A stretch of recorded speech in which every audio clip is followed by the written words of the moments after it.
क्योंकि वही आगे बढ़ेगा, वही चमकेगा जो रगड़ा जाएगा, जो मेहनत करेगा, संघर्ष करेगा, वही आगे निकलेगा। तो आप ये बताओ, जब समान अवसर है, आज पढ़ने के लिए भी समान अवसर है हमारे पास, पढ़े आप लोग, और राजनीति के लिए भी समान अवसर है, तो हम दूसरे दलों की पूछ क्यों बने?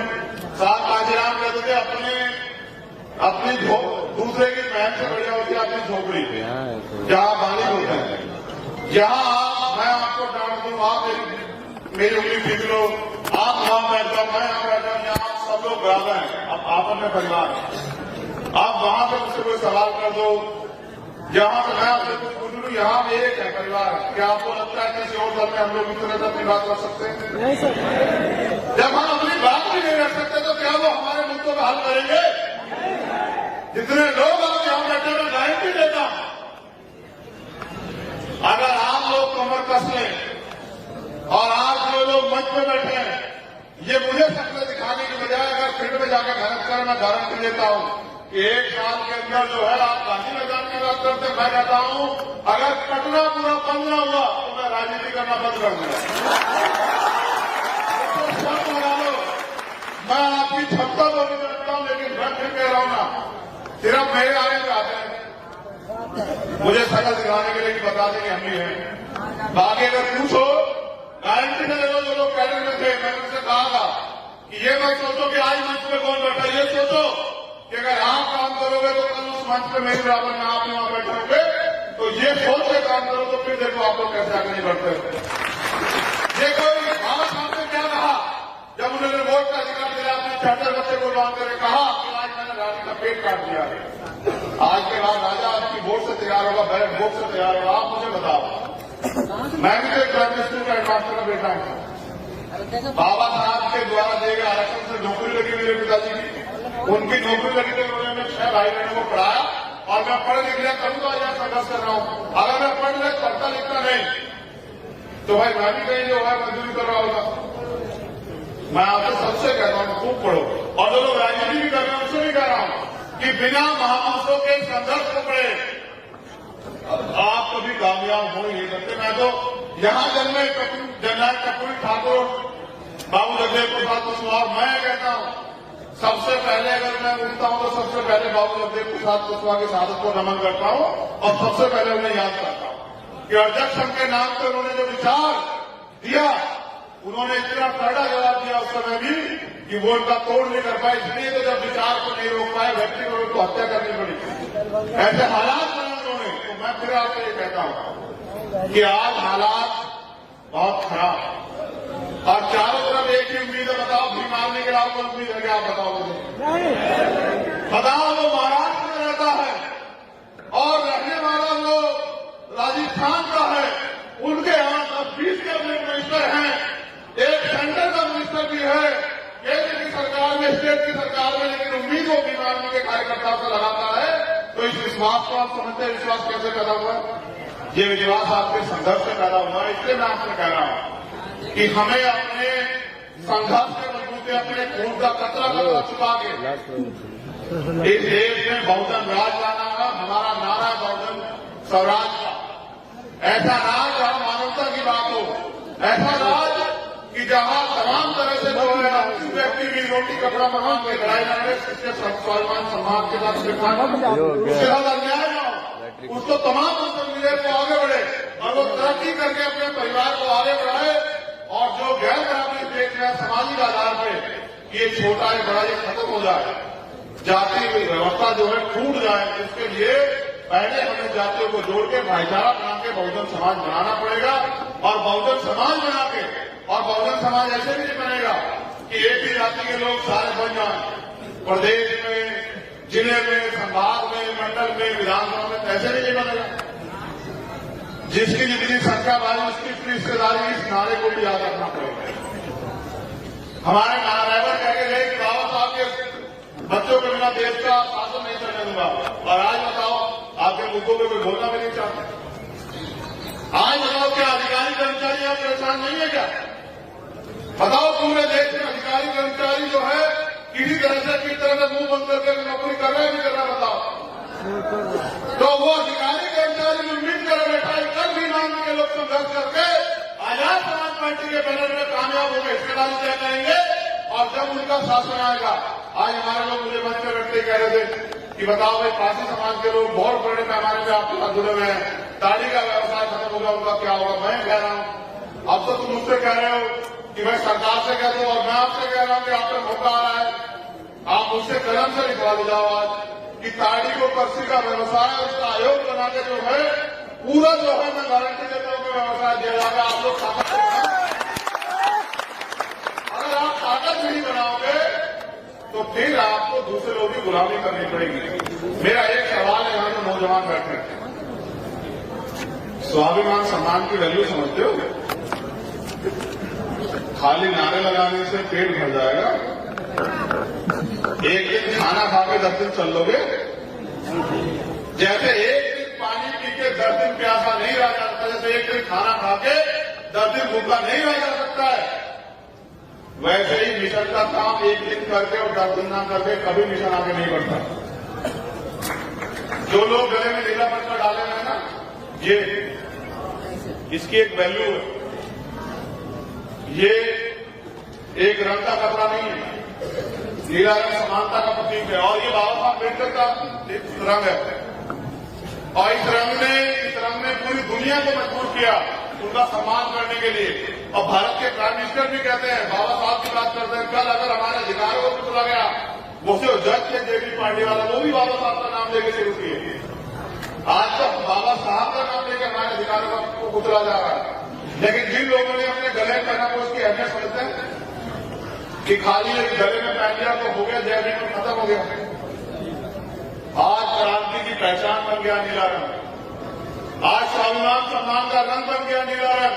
और मैं ऐसे कार्यकर्ताओं को भी जानता हूं, एक दिन एक कार्यकर्ता का आंदोलन में सीओ ने गले से नीला पट्टा उतार दिया, उसने कहा मर जाऊंगा लेकिन इस अपमान का बदला जरूर लूंगा। आप सीओ को मजबूर होकर माफी मांगनी पड़ी। वहां के एसपी ने मुझे फोन किया कि भाई बताओ क्या चाहते हो? मैंने कहा क्या हुआ, कैसा ऐसा हो गया? मैंने जिलाध्यक्ष से बात की, उसने कहा भैया उसने अपमान किया मेरे पट्टे का, बीमारी का अपमान किया, मैं बर्दाश्त नहीं करूंगा। अंत आप विश्वास करो, जिला फरसाबाद की बात है, तो वो मैंने कप्तान से कहा कि देखो बीमारने वाले हैं, उनको मैं भी नहीं समझा सकता। तो कहा जी आप उनके नेता हो? मैंने कहा नेता भले ही, लेकिन भूतों में से एक ही, उसने मरी नहीं किसी। मैंने कहा था मरी किसी की नहीं सुनता तो वो किसकी सुनेंगे? तो फिर एसएसपी ने कहा मैं जिम्मेदारी लेता हूं, उसको बुलाया और सह सम्मान वो पट्टा उस सीओ के हाथ से उसके गले में डलवाया। और सीओ ने कहा मुझसे गलती हो गई, तब वो माना। देखो कीमत चुकानी पड़ती है। मैं आपको भी कह रहा हूं, आप तय करो, बिहार में आप इस अन्याय के साथ जीना चाहते हैं, अपनी ताकत बना के जो है कामयाब होंगे। और ये जो यहाँ बिहार में ये कुर्सियां रखी है, इसमें बैठना चाहते बताओ, इन कुर्सियों पर घुसोगे जो यहाँ बैठी बताओ, ये जो कुर्सियां मैं इन कुर्सियों पर घुसो, या जो बिहार सदन में कुर्सियां रखी है उन पर बैठना चाहते बताओ। तो बिना मजबूत संगठन बनाए, बिना संघर्ष किए, बिना लोगों को जोड़े कैसे बढ़ जाओगे? मैं आगे बताऊं, हमारे लोग चंद सिक्कों में घुस जाते हैं। कितने सिक्कों में? चंद सिक्कों की खनखनाहट में जो है एक विधायक और मंत्री के पद के लिए चाटुकार बन जाते हैं। मैं आपसे कह रहा हूं, आप काम करो, आपको खरीदने वाले बहुत रहेंगे। ये आपको तय करना है, आपको बिकना नहीं बिकना है। आप काम तो करो, अभी तो आप काम ही नहीं कर रहे, इसलिए आपके लोग विरोध में भी काम नहीं कर रहे हैं। आप एक बार देखो, मैं फिर कह रहा हूं, अगर वास्तविकता मुझसे प्यार करते हो तो 6 महीने मेरे हिसाब से काम करके देखते। और आप कहोगे ना तीसरे दिन आना, बिहार में तीसरे दिन आऊंगा, लेकिन आऊंगा तभी जब आप अपने पैरों पे खड़े होने के लिए संघर्ष करोगे।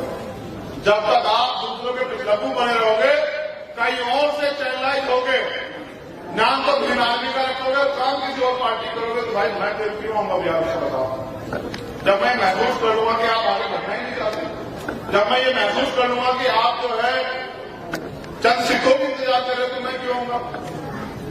आप बताओ, जब बिहार इलेक्शन हुआ, क्या मैंने एक भी दिन आपको मायूस किया? मैं कोई ऐसी विधानसभा था जिसमें मैंने जाने गाड़ी को छोड़ दिया, मैं सब जगह गया, जैसे आपने रखा वैसे ही रहा, पूरा प्रयास किया कि आप लोग कामयाब हो जाओ। लेकिन नहीं समझता मुझे, तो मैंने तो हार नहीं मानी। आप लोग क्यों हार मान रहे हो? लोकतंत्र में जिनका वोट होता है उनका राज होता है। वोट आपके पास है, राज्य आपका पास, राजनीति आपका होना चाहिए। इस बात को आप नहीं समझ रहे हो। आपकी आबादी देश में 85% है और बिहार में तो हो सके 85 से भी ज्यादा हो, और फिर भी आप बिहार में क्या हालात आप क्या बताओ। मैंने क्या बिहार में वो बाढ़ का समय नहीं देखा?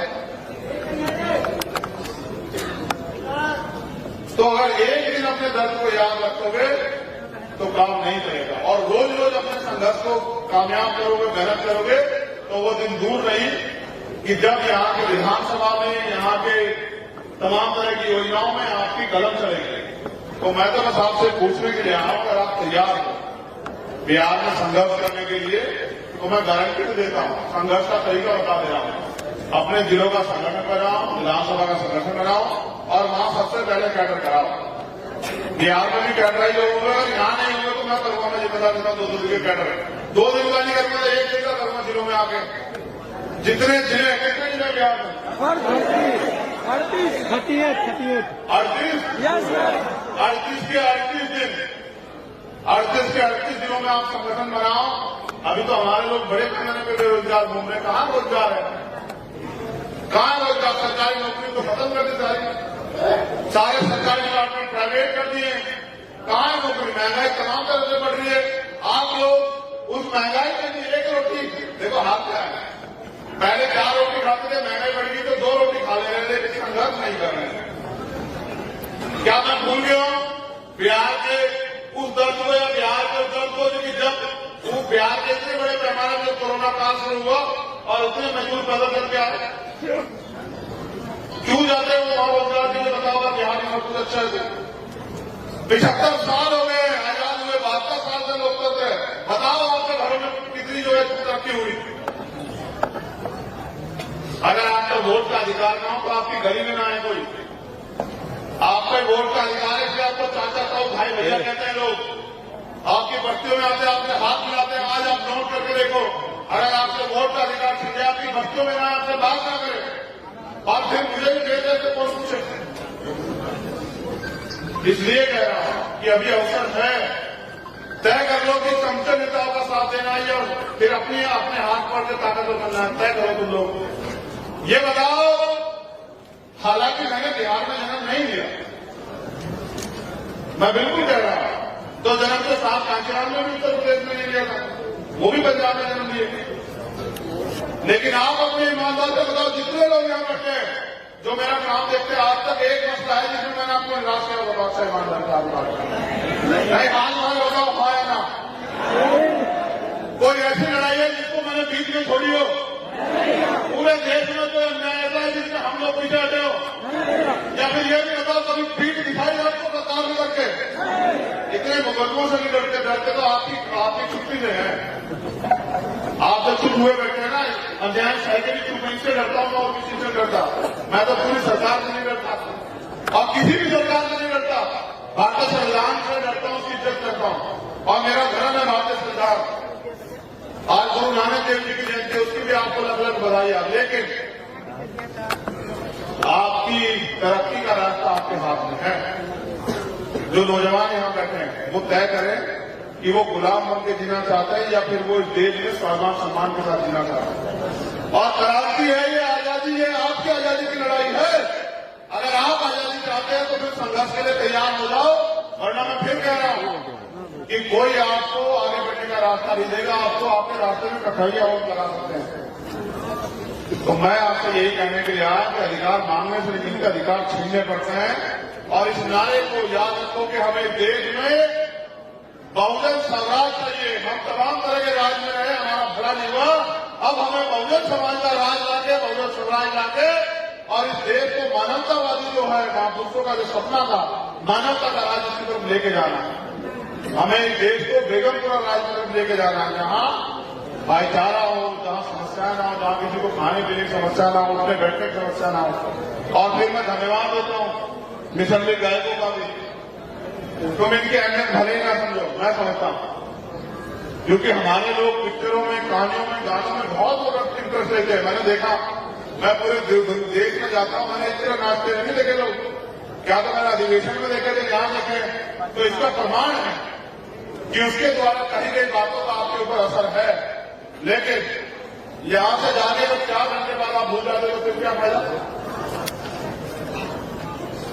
क्या आप लड़ाई जीत गए हो? नहीं।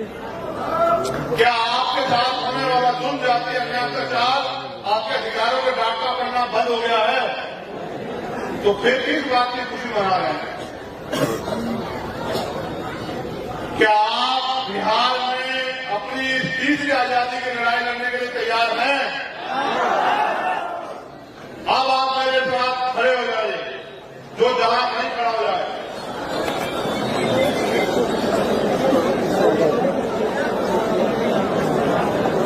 मैं भारत के संविधान की प्रस्तावना पढ़ूंगा, आप मेरे साथ दोहराएंगे। जब मैं भारत के संविधान की प्रस्तावना पढ़ूंगा तब जो है आप मेरे साथ उसको दोहराओगे, वचन लोगे, खुद भी संकल्प लोगे मेरे साथ कि हम अपने प्राणों के अंतिम समय तक, अपने जीवन के अंतिम समय तक, अपने लहू के आखिरी कतरे तक बाबा साहब अम्बेडकर के संविधान की रक्षा करेंगे और भारत के संविधान को पूर्ण रूप से लागू बनाने का काम करेंगे। आकाश कैमरा से कुंदन सेल्फी पहले बंद। तैयार है?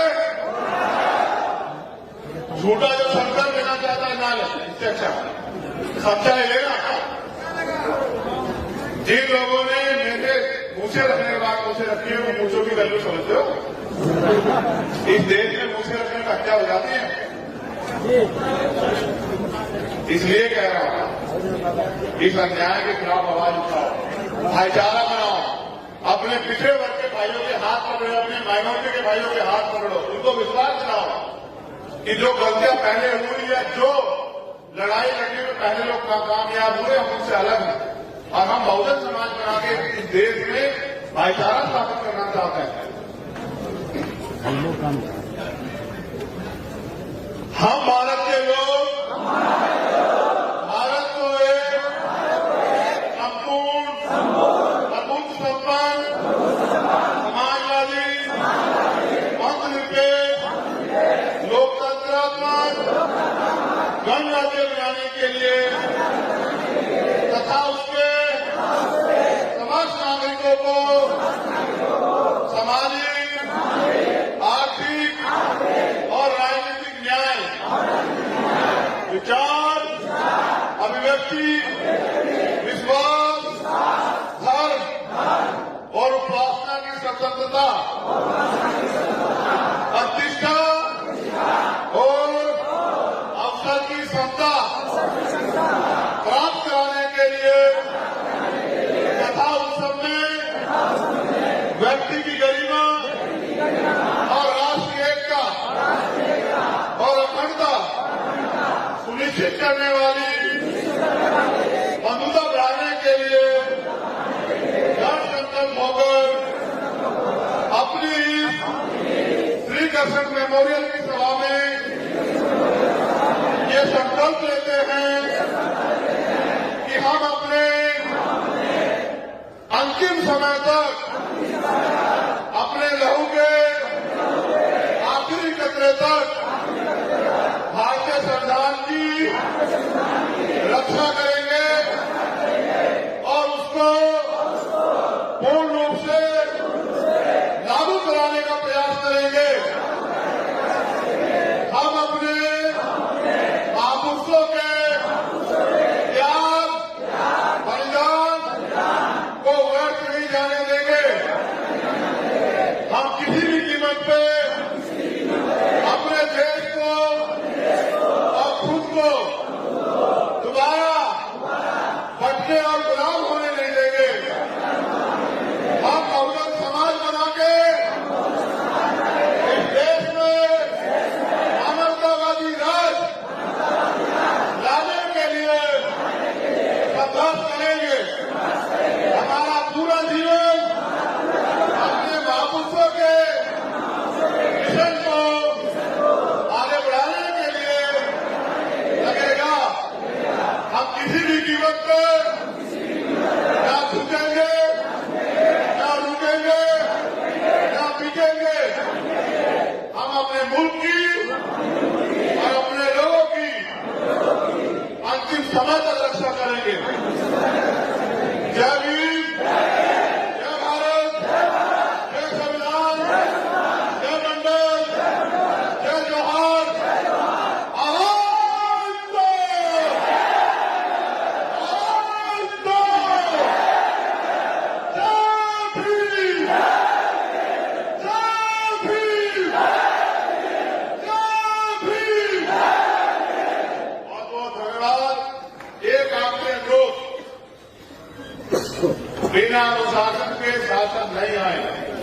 बिना अनुशासन के तो हम व्यक्ति कहलाने के लायक भी नहीं।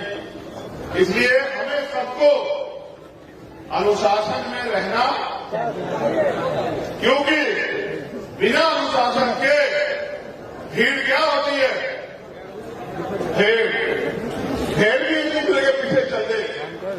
हमारे लोगों को अनुशासित होना चाहिए, क्योंकि जब कोई व्यक्ति आर्मी का जवान बनता है, सेलेक्ट हो जाता है, तब तक उसको जवान नहीं माना जाता जब तक वो कठोर ट्रेनिंग से न गुजर जाए। अगर कोई नौजवान आईएएस आईपीएस की परीक्षा में पास कर लेता है तो भी उसको डायरेक्ट सीएम नहीं बनाते, पहले उसकी ट्रेनिंग कराते हैं। इसलिए आपको इस देश में साधु सत्ता में आने के लिए कैडर की जरूरत है। कैडर से समर्पित कार्यकर्ता तैयार होगा जो आरएसएस और बीजेपी के 1000 कार्यकर्ताओं पर भी भारी पड़ेगा। मैं ऐसा मेरा विश्वास है। इसलिए आप सभी लोग अपने अपने जिलों में कैडर के प्रोग्राम बनवाओ, कैडर लो और कैडर लेके ताकतवर बन के प्रूफ होंगे और फिर मोर्चे पर डट जाओ। फिर एक दिन ऐसा सूर्य निकलेगा, कहां? बिहार की धरती पे, जिसमें आप कमजोर लोग भी खुशी बनाएंगे। बुद्ध की धरती कहां है? पूरी दुनिया में जागरूक, यहां से हम जो है पूरी दुनिया में जागरूक कदम यहाँ से। बिहार की क्रांति का कोई तोड़ नहीं है। बिहार की कमजोरी के लिए बिहारवासी जिम्मेदार है। स्पेशली बिहार के बहुजन समाज के नौजवान जो नेताओं के सफेद कपड़े देके उनके जैसे बनना तो चाहते हैं, लेकिन लीडर नहीं बनना चाहते। जो तमाम दलों से विधायक एमपी तो बनना चाहते हैं, लेकिन समाज की लड़ाई को जमीन में नहीं लड़ना चाहते। लेकिन फिर भी मुझे गौरव है कि हमारे पास एक ऐसा संगठन और ऐसी टीम है जो अपने प्राणों का बलिदान देकर भी बहुजन समाज की रक्षा सुरक्षा कर रही है। इन सभी साथियों को, जिन लोगों ने इस प्रोग्राम में मेहनत की, उन सबका धन्यवाद। अगला प्रोग्राम वास्तविकता में गांधी मैदान में होगा, ऐतिहासिक होगा। ये खबर भी हमें यहां से आज कसकर जाना है। और जिस दिन वो प्रोग्राम होगा उस दिन एक और जो है क्रांति का संदेश जो है वो पूरी दुनिया में जाएगा। जय भीम, जय भारत, जय संविधान, जय मंडल, जय जोहार। आप सभी के लिए मंगल कामनाएं।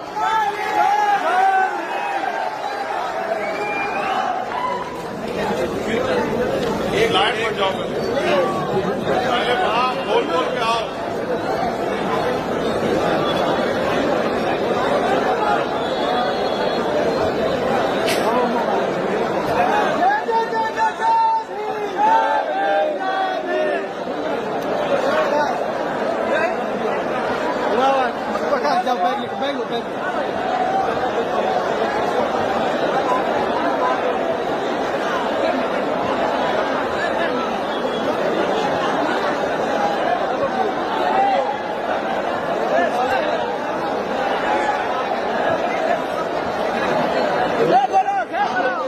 बैग लो।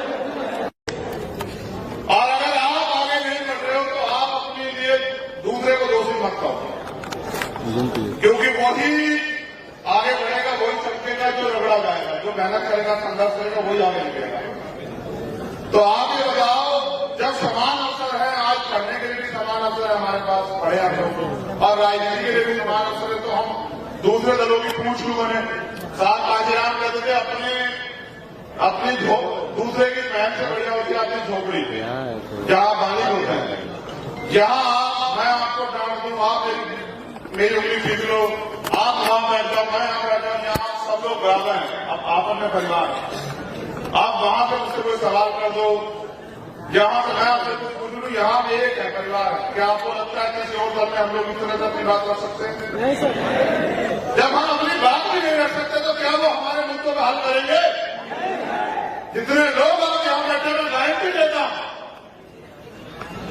अगर आप लोग कमर कस लें और आज जो लोग मंच पे बैठे हैं, ये मुझे शक्ल दिखाने की बजाय अगर फील्ड में जाकर मेहनत करें, मैं गारंटी देता हूं कि 1 साल के अंदर जो है, आप गांधी मैदान की बात करते, मैं कहता हूं अगर पटना पूरा बंद न हुआ तो मैं राजनीति करना बंद कर दूंगा।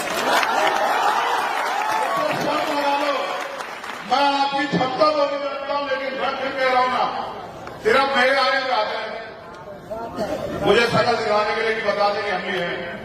बाकी अगर पूछो गारंटी से ले लो, जो लोग कैडर में थे, मैंने उनसे कहा था कि ये मत सोचो कि आज मंच पे कौन बैठा, ये सोचो कि अगर आप काम करोगे तो कल उस मंच पे मेरे बराबर में आप वहां बैठे होंगे।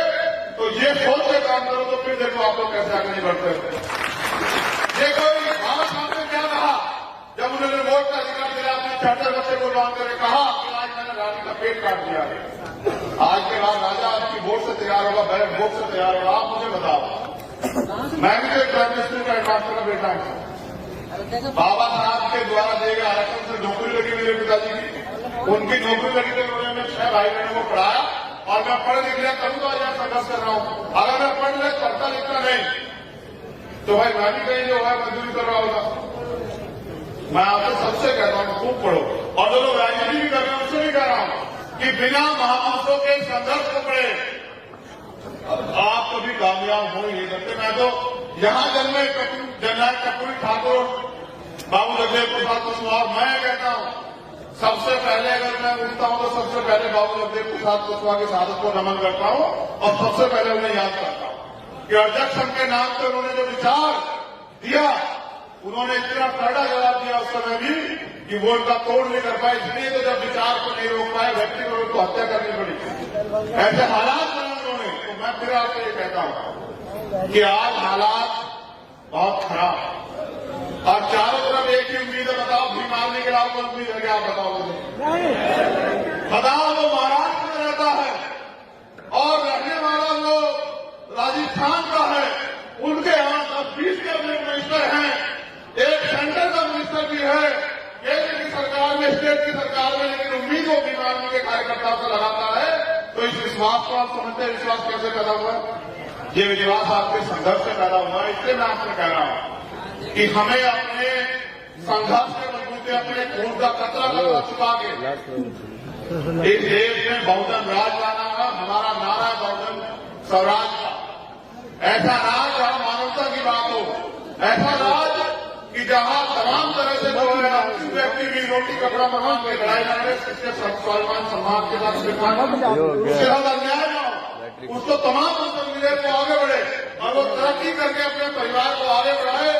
और जो गैर बराबरी देख रहे हैं सामाजिक आधार पे, ये छोटा है बड़ा ये खत्म हो जाए, जाति व्यवस्था जो है टूट जाए, इसके लिए पहले हमें जातियों को जोड़ के भाईचारा बना के बहुजन समाज बनाना पड़ेगा। और बहुजन समाज बना के, और बहुजन समाज ऐसे भी नहीं बनेगा कि एक ही जाति के लोग सारे बन जाएं। प्रदेश में, जिले में, संभाग में, मंडल में, विधानसभा में, ऐसे भी नहीं बनेगा। जिसकी जितनी संख्या बढ़ी उसकी इतनी हिस्सेदारी, इस नारे को भी याद रखना पड़ेगा।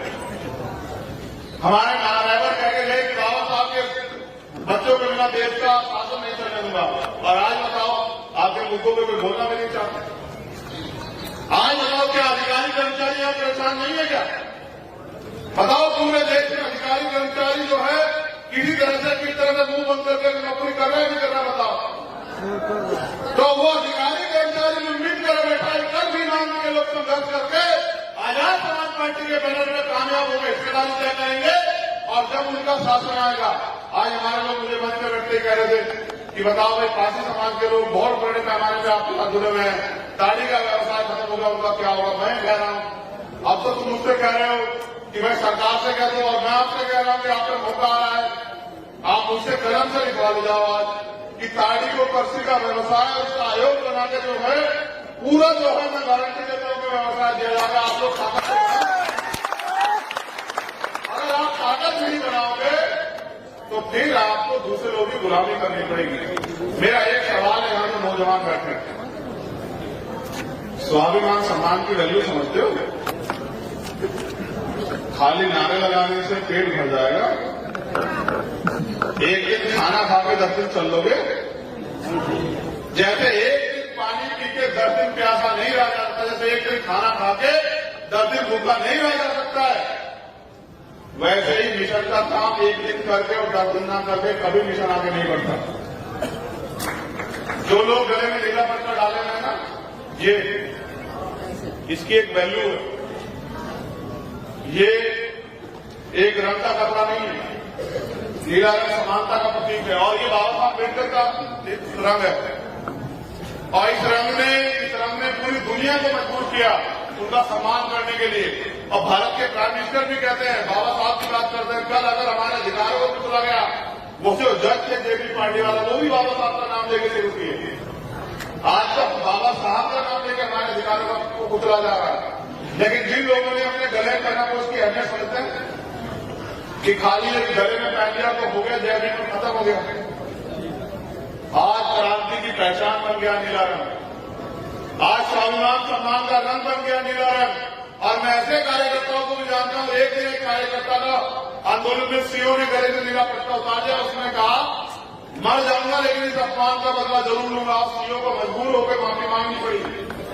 वहां एसपी ने मुझे फोन किया कि भाई बताओ क्या चाहते हो। मैंने कहा क्या हुआ, कि ऐसा ऐसा हो गया। तो मैंने जिलाध्यक्ष से बात की, उसने कहा भैया उसने अपमान किया मेरे पट्टे का, बीमारी का अपमान किया, मैं बर्दाश्त नहीं करूंगा। अंत आप विश्वास करो, जिला फरसाबाद की बात है।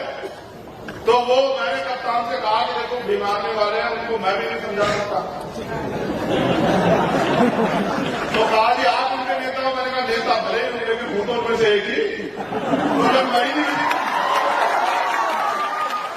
तो मैंने कहा जब मैं ही किसी की नहीं सुनता तो वो किसकी सुनेंगे। तो फिर एसएसपी ने कहा मैं जिम्मेदारी लेता हूं, उसको बुलाया और सह सम्मान को पटका उस सीओ के हाथ से गले में डलवाया। और सीओ ने कहा मुझसे गलती हो गई, तब वो माना। देखो कीमत चुकानी पड़ती है। मैं आपको भी कह रहा हूं, आप तय करो बिहार में आप इस अन्याय के साथ जीना चाहते हैं, अपनी ताकत बना के जो है कामयाब होंगे। और ये जो यहाँ बिहार में ये कुर्सियां रखी है, इस पर बैठना चाहते बताओ, इन कुर्सियों पर घुसोगे जो यहाँ बैठे बताओ साहब, ये जो कुर्सियां मैं इन कुर्सियों पर घुसो या जो बिहार सदन में कुर्सियां रखी है उन पर बैठना चाहते बताओ। तो बिना मजबूत संगठन बनाए, बिना संघर्ष किए, बिना लोगों को जोड़े कैसे बढ़ जाओगे, मैं आगे बताऊंगा। हमारे लोग चंद सिक्कों में भिज जाते हैं। कितने सिक्कों में? चंद सिक्कों की खनखनाहट में जो है एक विधायक और मंत्री के पद के लिए चाटुकार बन जाते हैं। मैं आपसे कह रहा हूं, आप काम करो, आपको खरीदने वाले बहुत बनेंगे। ये आपको तय करना है, आपको बिकना है नहीं बिकना है। आप काम तो करो, अभी तो आप काम ही नहीं कर रहे, इसलिए आपके लोग विरोध में भी काम नहीं कर रहे हैं। आप एक बार देखो, मैं फिर कह रहा हूं, अगर वास्तविकता मुझसे प्यार करते हो तो 6 महीने के हिसाब से काम करके देखें। और आप कहोगे ना तीसरे दिन आना, बिहार में तीसरे दिन आऊंगा, लेकिन आऊंगा तभी जब आप अपने पैरों पर खड़े होने के लिए संघर्ष करोगे। जब तक आप दूसरों के पिछलग्गू बने रहोगे, कहीं और से चैनलाइज होगे, नाम तो ग्रीन आर्मी का रखोगे और काम किसी और पार्टी करोगे, तो भाई मैं फिर क्यों आऊंगा बिहार से बताओ। जब मैं महसूस कर लूंगा कि आप आगे बढ़ना ही नहीं चाहते, जब मैं ये महसूस कर लूंगा कि आप जो है चंद सिक्कों की इंतजार कर रहे, तो मैं क्यों आऊंगा। आप बताओ, जब बिहार इलेक्शन हुआ, क्या मैंने एक भी दिन आपको मायूस किया? मैं कोई ऐसी विधानसभा जिसमें मैंने जाने शादी को छोड़ दिया, मैं सब जगह गया। जैसे आपने रखा वैसे ही रहा, पूरा प्रयास किया कि आप लोग कामयाब हो जाओ, लेकिन नहीं सफलता मिली तो मैंने तो हार माना। आप लोग क्यों हार मान रहे हो? लोकतंत्र में जिनका वोट होता है उनका राज होता है। वोट आपके पास है, राज्य आपका पास, राष्ट्रीय आपका होना चाहिए। इस बात को आप नहीं समझ रहे हो। आपकी आबादी देश में 85% है और बिहार में तो हो सके 85 से भी ज्यादा हो, और फिर भी आप बिहार में क्या हालात आपके, आप बताओ। मैंने क्या बिहार में वो बाढ़ का समय नहीं देखा? तो अगर एक दिन अपने दर्द को याद रखोगे तो काम नहीं चलेगा, और रोज रोज अपने संघर्ष को कामयाब करोगे, मेहनत करोगे, तो वो दिन दूर नहीं कि जब यहाँ के विधानसभा में, यहाँ के तमाम तरह की योजनाओं में आपकी कलम चलेगी। तो मैं तो बस आपसे पूछने के लिए आया हूं, अगर आप तैयार हो बिहार में संघर्ष करने के लिए, तो मैं गारंटी भी देता हूं, संघर्ष का तरीका बता दे रहा हूं। अपने जिलों का संगठन कराओ, विधानसभा का संगठन कराओ, और वहां सबसे पहले कैडर कराओ। बिहार में भी कैडराइज होगा, यहाँ नहीं होगा तो मैं करूंगा, मैं जिम्मेदार देता हूं 2 दिन के कैडर। 2 दिन का नहीं करूंगा, 1 दिन का करूंगा जिलों में आके। जितने जिले, कितने जिले बिहार में? 38 38 के 38 दिन, 38 के 38 दिनों में आप संगठन बनाओ। अभी तो हमारे लोग बड़े पैमाने पे बेरोजगार घूम रहे, कहाँ रोजगार है, कहाँ रोजगार? सरकारी नौकरी को खत्म कर दी सारी। सारे सरकारी डिपार्टमेंट प्राइवेट कर दिए। कहाँ है नौकरी? महंगाई तमाम तरह से बढ़ रही है। आप लोग उस महंगाई के लिए एक रोटी, देखो हाथ क्या है, पहले 4 रोटी खाते थे, महंगाई बढ़ गई तो 2 रोटी खा ले रहे थे, संघर्ष नहीं कर रहे हैं। क्या मैं भूल गया हूं बिहार के उस दर्द को या बिहार के उस दर्द को, जो कि जब वो बिहार के इतने बड़े पैमाने में कोरोना काल शुरू हुआ और उतने मजदूर पैदा करके आए, क्यों जाते हैं वो वहां रोजगार के लिए? बताओ, बिहार में सब कुछ अच्छा है। 75 साल हो गए आजाद हुए, 72 साल से लोग करते हैं। बताओ आपके घरों में कितनी जो है तरक्की हुई? अगर आपका वोट का अधिकार ना हो तो आपकी गली में ना आए कोई। आपका वोट का अधिकार है, इसलिए आपको चाचा ताऊ भाई भैया कहते हैं लोग। आपकी बस्तियों में आते, आपके हाथ मिलाते हैं। आज आप नोट करके देखो, अगर आपसे वोट का अधिकार छिन जाए, आपकी बस्तियों में ना आपसे बात ना करें और फिर मुझे भी भेज देते कौन पूछे। इसलिए कह रहा हूं कि अभी अवसर है, तय कर लो कि समझे नेताओं का साथ देना है और फिर अपने हाथ पर के ताकतवर करना है। तय करो तुम लोग। ये बताओ, हालांकि मैंने बिहार में जन्म नहीं लिया, मैं बिल्कुल कह रहा हूं, तो जन्म से साथ कांचीराम में भी उत्तर प्रदेश में नहीं लिया था, वो भी पंजाब में जन्म लिए। लेकिन आप अपने ईमानदार से बताओ, जितने लोग यहां बैठे हैं जो मेरा काम देखते हैं, आज तक एक मसला है जिसमें मैंने आपको निराश किया? बताओ, अच्छा ईमानदार का नहीं मान बताओ, हाँ या ना?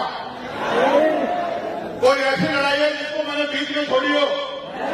पूरे देश में तो अन्याय ऐसा है जिसमें हम लोग पीछे हटे हो? या फिर ये भी बताओ, कभी पीठ दिखाई आपको बता में करके? इतने मुकदमों से नहीं डरते तो आपकी छुट्टी से है।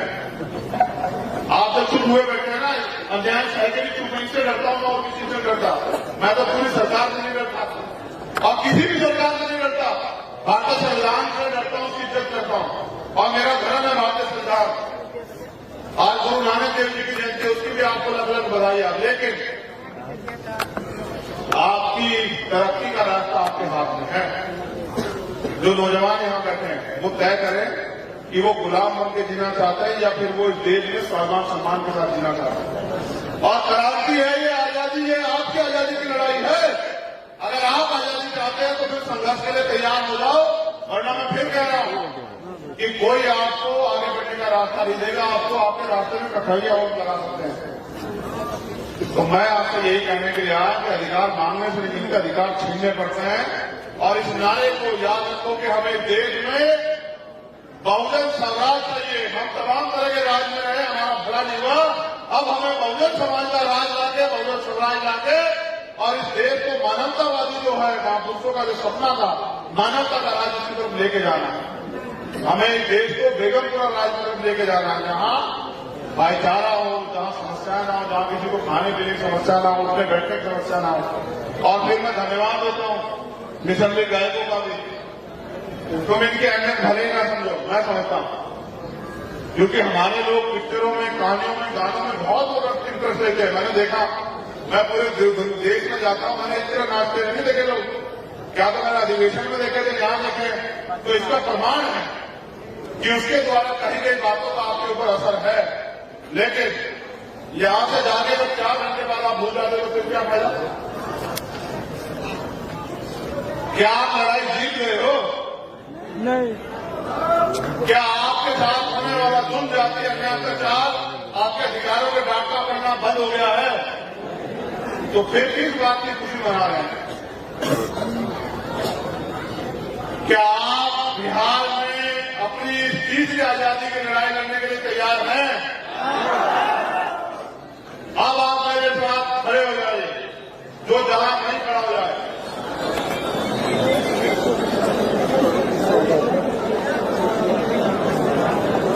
मैं भारत के संविधान की प्रस्तावना पढ़ूंगा, आप मेरे साथ दोहराएंगे।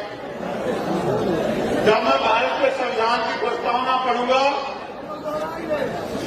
तब जो है आप मेरे साथ उसको दोहराओगे, वचन लोगे, खुद भी संकल्प लोगे मेरे साथ कि हम अपने प्राणों के अंतिम समय तक, अपने जीवन के अंतिम समय तक, अपने लहू के आखिरी कतरे तक बाबा साहब अम्बेडकर के संविधान की रक्षा करेंगे और भारत के संविधान को पूर्ण रूप से लागू बनाने का काम करेंगे। आकाश कैमरा से जोड़ दो कुंदन भाई सेल्फी पहले बंद तैयार है। झूठा जो संकल्प लेना चाहता है ना ले, इससे अच्छा सच्चाई लेना। जिन लोगों ने मेरे मूछे रखने के बाद मूछे रखी है वो मूछों की वैल्यू समझते हो? इस देश में मूछे रखने का हत्या हो जाती है। इसलिए कह रहा हूं इस अन्याय के खिलाफ आवाज उठाओ, भाईचारा बनाओ, अपने पिछड़े वर्ग के भाइयों के हाथ पकड़ो, अपने माइनॉरिटी के भाइयों के हाथ पकड़ो, उनको विश्वास दिलाओ कि जो गलतियां पहले हुई या जो लड़ाई लड़ने में पहले लोग कामयाब हुए हम उनसे अलग हैं और हम बहुजन समाज बना के इस देश में भाईचारा स्थापित करना चाहते हैं। हम भारत के लोग भारत को एक संपूर्ण अभूत संपन्न समाजवादी धर्मनिरपेक्ष लोकतंत्रात्मक गणराज्य बनाने के लिए तथा उसके समस्त नागरिकों को सामाजिक, आर्थिक और राजनीतिक न्याय, विचार, अभिव्यक्ति, विश्वास, धर्म और उपासना की स्वतंत्रता, प्रतिष्ठा और अवसर की समता प्राप्त कराने के लिए तथा उस सबमें व्यक्ति की गरिमा और राष्ट्रीय एकता और अखंडता सुनिश्चित करने वाली बंधुता बढ़ाने के लिए दृढ़ संकल्प होकर अपनी श्री कृष्ण मेमोरियल की सभा में ये संकल्प लेते हैं कि हम अपने अंतिम समय तक अपने लहू के आखिरी कतरे तक भारतीय संविधान की रक्षा करेंगे और उसको पूर्ण रूप से लागू कराने का प्रयास करेंगे। हम अपने महापुरुषों के त्याग बलिदान को व्यर्थ नहीं जाने देंगे। हम किसी भी कीमत पे अपने देश को और खुद को दोबारा बटने और गुलाम होने नहीं देंगे। हम बहुजन समाज बना के इस देश में मानवतावादी राज लाने के लिए संघर्ष करेंगे। हमारा पूरा जीवन अपने महापुरुषों के मिशन को आगे बढ़ाने के लिए लगेगा। हम किसी भी कीमत पर ना झुकेंगे, ना रुकेंगे, ना पीछेंगे। हम अपने मुल्क की और अपने लोगों की अंतिम समय तक रक्षा करेंगे। जय भीम, जय भारत, जय संविधान, जय मंडल, जय जोहार। आवाज दो, आवाज दो। जय भीम, जय भीम, जय भीम। बहुत बहुत धन्यवाद। एक आपसे अनुरोध, बिना अनुशासन के शासन नहीं आएगा। क्या बिना अनुशासन के तो हम व्यक्ति कहलाने के लायक भी नहीं। इसलिए हमें सबको अनुशासन में रहना, क्योंकि बिना अनुशासन के भीड़ क्या होती है? भेड़ भी एक दूसरे के पीछे चलते। हमारे लोगों को अनुशासित होना चाहिए, क्योंकि जब कोई व्यक्ति आर्मी का जवान बनता है, सेलेक्ट हो जाता है, तब तक उसको जवान नहीं माना जाता जब तक वो कठोर ट्रेनिंग से न गुजर जाए। अगर कोई नौजवान IAS IPS की परीक्षा में पास कर लेता है तो भी उसको डायरेक्ट सीएम नहीं बनाते, पहले उसकी ट्रेनिंग कराते हैं। इसलिए आपको इस देश में शासन सत्ता में आने के लिए कैडर की जरूरत है। कैडर से समर्पित कार्यकर्ता तैयार होगा जो आरएसएस और बीजेपी के 1000 कार्यकर्ताओं पर भी भारी पड़ेगा। मैं ऐसा मेरा विश्वास है। इसलिए आप सभी लोग अपने अपने जिलों में कैडर के प्रोग्राम बनाओ, कैडर लो और कैडर लेके ताकतवर बन के प्रूफ होंगे और फिर मोर्चे पर डट जाओ। फिर एक दिन ऐसा सुबह निकलेगा, कहां बिहार की धरती पे, जिसमें आप कमजोर लोग भी खुशी बनाएंगे। बुद्ध की धरती कहां नाम है? पूरी दुनिया में जागरूक, यहाँ से समझो है पूरी दुनिया में जागरूक कदम यहाँ से। बिहार की क्रांति का कोई तोड़ नहीं है। बिहार की कमजोरी के लिए बिहारवासी जिम्मेदार, स्पेशली बिहार के बहुजन समाज के नौजवान जो नेताओं के सफेद कपड़े देंगे, उनके जैसे बनना तो चाहते हैं लेकिन लीडर नहीं बनना चाहते। जो तमाम दलों से विधायक एमपी तो बनना चाहते हैं लेकिन समाज की लड़ाई को जमीन में नहीं लड़ना चाहते। लेकिन फिर भी मुझे गौरव है कि हमारे पास एक ऐसा संगठन और ऐसी टीम है जो अपने प्राणों का बलिदान देकर भी बहुजन समाज की रक्षा सुरक्षा कर रही है। इन सभी साथियों को, जिन लोगों ने इस प्रोग्राम में मेहनत की, उन सबका धन्यवाद। अगला प्रोग्राम वास्तविकता में गांधी मैदान में होगा, ऐतिहासिक होगा। ये खबर भी हमें यहां से आज कसकर जाना है। और जिस दिन वो प्रोग्राम होगा उस दिन एक और जो है क्रांति का संदेश जो है वो पूरी दुनिया में जाएगा। जय भीम, जय भारत, जय संविधान, जय मंडल, जय जोहार। आप सभी के लिए मंगल कामनाएं।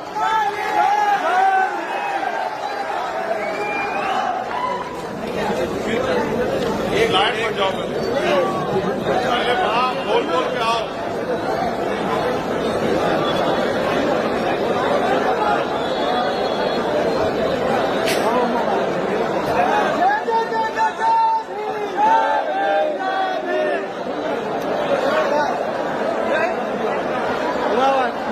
जाओ, बैग लो, बैग लो।